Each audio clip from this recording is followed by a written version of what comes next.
Guys अब जो numerical solve करेंगे वो करेंगे हम इलास्टिक पोटेंशियल एनर्जी के ऊपर based numericals. Elastic potential energy complete करने के बाद में जो बचता है वो है पॉइजन्स रेशियो। बस ये दो टॉपिक बचते हैं और चैप्टर हो जाता है न्यूमेरिकली फिनिश्ड, क्योंकि हर एक टॉपिक से हमने न्यूमेरिकल सॉल्व कर दिए, तो क्यों ना इस टॉपिक को भी अच्छे से फिनिश कर दिया जाए। तो सबसे पहले आपको फॉर्मूला बताता हूँ। अगर आपको फॉर्मूला समझ आ गया तो बड़ी आसानी से आपको क्वेश्चन सॉल्व हो जाएंगे। क्वेश्चन सॉल्व होने में बड़ी मदद मिलेगी आपको। तो देखो फॉर्मूला कौन सा है, पहला फॉर्मूला इलास्टिक पोटेंशियल एनर्जी का। बस आपको क्या करना है, देखो आपको क्या करना है, एक फॉर्मूला याद करना, 1/2 stress into strain into volume. ये आपके पास में पोटेंशियल एनर्जी हो गई, स्टोर्ड पोटेंशियल एनर्जी है, या फिर आप इसको इलास्टिक पोटेंशियल एनर्जी भी कह सकते हैं। ये कैपिटल यू से रिप्रेजेंट की जाती है, half stress into strain into volume. I hope ये समझ में आ गया होगा। अगर मैं वॉल्यूम को एनर्जी के नीचे ले आऊं, मतलब U/V, इसको आप फिर स्मॉल u से रिप्रेजेंट करते हो, जिसका मतलब होता है एनर्जी डेंसिटी। एनर्जी डेंसिटी मतलब एनर्जी पर यूनिट वॉल्यूम। इसको आप इस तरह से लिख देते हो, 1/2 स्ट्रेस इंटू स्ट्रेन। तो आपके पास जो एनर्जी डेंसिटी है उसका फॉर्मूला बना 1/2 स्ट्रेस इंटू स्ट्रेन। बस इसी फॉर्मूले को ध्यान में रखें। ये एनर्जी डेंसिटी का फॉर्मूला है और आपके पास में ये एनर्जी का फॉर्मूला। ये दो फॉर्मूला अगर आपको याद है तो इलास्टिक पोटेंशियल एनर्जी पर क्वेश्चन नहीं बचेगा आप लोगों से। किस तरह से, देखो मैं बताता हूँ। अगर आपको स्ट्रेस और स्ट्रेन दे दो, डायरेक्ट निकाल low energy density.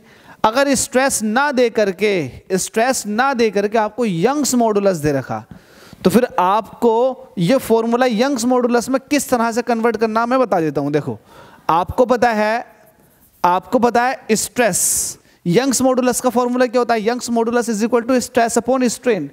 Young's modulus is equal to stress upon strain. जब आपको स्ट्रेस निकालनी होगी तो स्ट्रेन जो है यंग्स मॉडुलस के साथ मल्टीप्लाई में चली जाएगी। इसका मतलब स्ट्रेस इज इक्वल टू हो जाएगा यंग्स मॉडुलस इंटू स्ट्रेन। होता है नहीं होता, बिल्कुल होता। और एक स्ट्रेन पहले से ही चल रही है, तो यहां से क्या निकल कर आया एनर्जी डेंसिटी का formula, 1/2 Young's modulus into strain का होल स्क्वायर। ये आपके पास एनर्जी डेंसिटी का फॉर्मूला निकल कर आ चुका है in terms of Young's modulus. तो बस ये दो मेन फॉर्मूले हैं, इनसे आप फिर कोई सा भी फॉर्मूला बना सकते हैं। ठीक है, चलिए न्यूमेरिकल को सॉल्व करते हैं। अब आ जाइएगा, क्वेश्चन पढ़ो ध्यान से और लगाते चले जाओ। यहां पर लिख देता हूं सॉल्यूशन। जो जो आपको दिया हुआ है उसको लिखते चले जाएं ताकि आपको एक आइडिया हो जाए कि आपको करना क्या। हमसे कह रहा steel wire of 4 metre, 4 metre का स्टील का वायर है, उसको आपने स्ट्रेच कर दिया, खींच दिया पकड़ के। जब आप खींचोगे तो उसकी लंबाई में परिवर्तन हो जाएगा, थोड़ी बहुत लंबाई बढ़ जाएगी। तो आपसे क्या कह रहा, स्टील वायर ऑफ 4 मीटर। तो पहली बात 4 मीटर का स्टील का वायर है, तो आप इसको ऐसे लिख दो, लेंथ जो है 4 मीटर है, उसको स्ट्रेच कर दिया गया, पकड़ के खींच दिया गया है, जिसकी वजह से जो उसकी लंबाई बड़ी है वो है 2 mm। तो लंबाई में बढ़ोतरी हो गई, इलोंगेशन हो गया। डेल्टा एल कितना, 2 mm का। अब mm को मीटर में बनाओ तो 2 × 10⁻³ ये मीटर में बन गया। तो आपके पास एल भी है और डेल्टा एल भी है।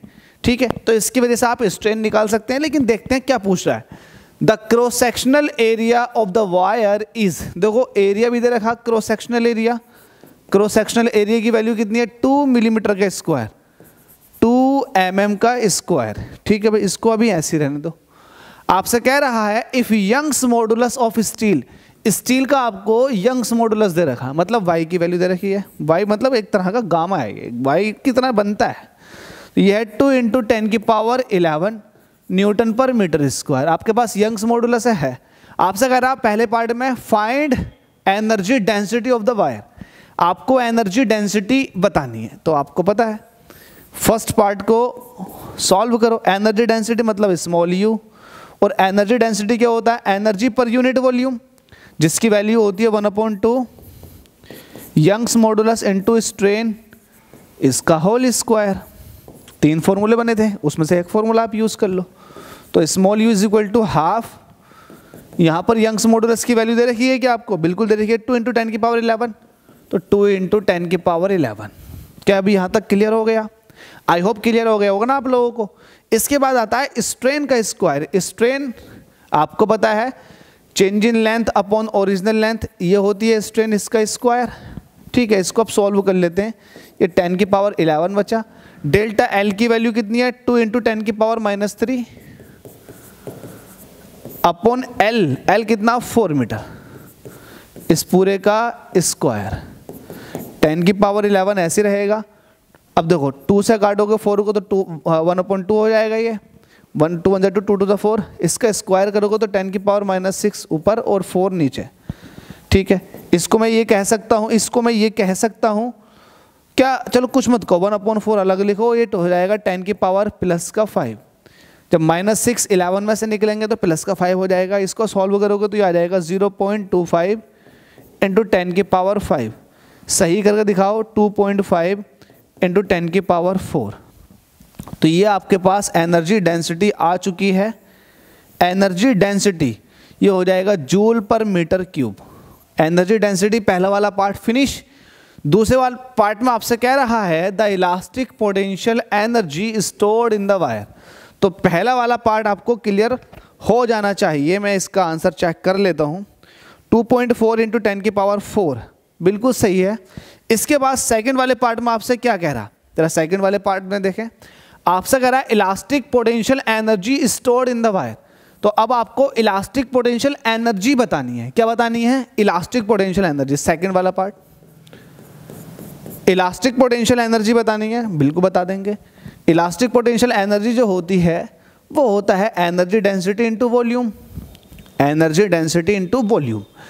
अब आपके पास कैपिटल यू निकालने के लिए क्या स्मॉल यू है आपके पास? बिल्कुल है।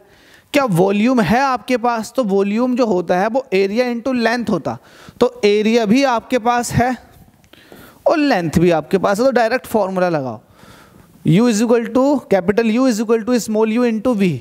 अब कैपिटल U तो निकालना है, स्मॉल u की वैल्यू आपने फाइंड आउट कर रखी है। 2.5 × 10⁻4 रखो, 2.5 × 10⁻4। क्या बात है, आप लोगों को दिक्कत आ रही है इसमें? समझ में नहीं आ रहा? ऐसा कुछ है नहीं इसमें जो इतना मतलब आपको परेशान करे कि समझ में ना आए। इजी है, फॉर्मूला आपको याद है तो चीज़ों को समझ के कितनी आसानी से इसको सॉल्व किया जा सकता है बिना किसी है ना ज़्यादा पैनिक हुए। आपको वॉल्यूम रखना, वॉल्यूम जो होता है वो होता है एरिया इंटू लेंथ। अब एरिया जो है वो 2 मिलीमीटर स्क्वायर है, तो 2 तो ऐसे ही रहने दोगे। अब मिलीमीटर को मीटर में कन्वर्ट करो तो 1 mm जो होता है 10⁻³ मीटर के बराबर होता है। इसका स्क्वायर लगा दोगे, 10⁻³ मीटर का स्क्वायर। अब ये हो गया, ये 2 mm था। कितना था ये? 2 mm। लेकिन जब 2 × 10⁻³ इसका स्क्वायर कर दूंगा तो ये मीटर स्क्वायर में आ जाएगा। किस में आ जाएगा? ये मीटर स्क्वायर में। mm था तो 10⁻³ mm स्क्वायर है तो 10⁻³ का भी स्क्वायर जो कर रखा है मैंने। तो ये एरिया आ चुका। अब लेंथ आपके पास 4 मीटर है, 4 से मल्टीप्लाई, तो ये आपके पास पूरा वॉल्यूम हो गया, एरिया इंटू लेंथ। ठीक है भाई, कैपिटल यू आपको चाहिए? बिल्कुल चाहिए। 2.5 की जब 2 से मल्टीप्लाई करेंगे, ऐसा मत करो, 2.5 की 4 से मल्टीप्लाई करो। तो 2.5 की जब 4 से मल्टीप्लाई करूंगा तो ये हो जाएगा 10। 10 की मल्टीप्लाई जब 20 के साथ करूंगा तो ये हो जाएगा कितना? 2 के साथ करूंगा तो 20 हो जाएगा, तो ये हो गया 20। और 10⁻4 ये चल रहा है और 10⁻6 ये है। यहाँ से बचेगा 10⁻, अब देखो 10⁻5 तो यहाँ से बचेगा 2 × 10⁻⁻1, ये हो जाएगा 0.2। तो यहाँ पर जो एनर्जी निकल कर आई 0.2 जूल निकल कर आई। चेक कर लीजिएगा इसके आंसर को, आई होप सो यही है, 0.2 जूल बिल्कुल सही है। तो देखो कुछ टफ नहीं है, बस अगर आपको फॉर्मूला पता है, फंडे क्लियर्स हैं, तो आप 100% न्यूमेरिकल के पास पहुंच जाओगे, सही तरीके से लगा दोगे। स्टिल किसी को डाउट है तो डिस्क्रिप्शन टैली इंस्टा फेसबुक का लिंक दे रखा, जाकर के फॉलो कर लें और अपने डाउट डिस्कस कर सकते हैं। Thank you so much.